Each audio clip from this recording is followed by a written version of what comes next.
خب بچه اندازه 10 سانت تا 15 سانت از نخم میبرم. بچه میخوام کارم خیلی ظریف و خوشگل بشه، میام نخم رو نازک میکنم. نگاه کنین، میگیرم یه لایه یا 2 لایه نهایتا میگیرم و میکشم. حالا من چون میخوام گره فرانسویم توپلی تر بشه میام 2 لایه میزنم. خب حالا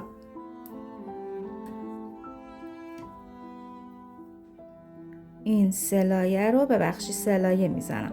این 3 لایه رو از ته سوزن رد میکنم و یه گره میزنم. خب نگاه کنید بچه ها، با توجه به این پترنی که دارم الان گفته این گل رو گره فرانسوی بزن. میام این گل رو میخوام گره فرانسوی بزنم، میام بالا، نخم میگیرم دست چپم، سوزن رو میگیرم جلوی نخ و یه دور میپیچم، همون قسمت میرم پایین به این شکل.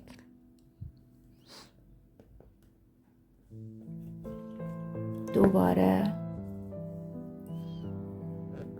میگیرم میرم پایین.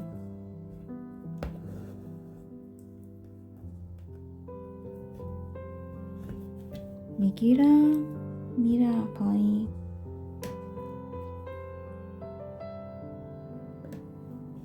خیلی راحته. بعد میتونین اگر خواستین حالا یه خورده برجسته تر بشه وسطاش، میتونین یه دور 2 دور بپیچین به این شکل. میگیرم میرم پایین.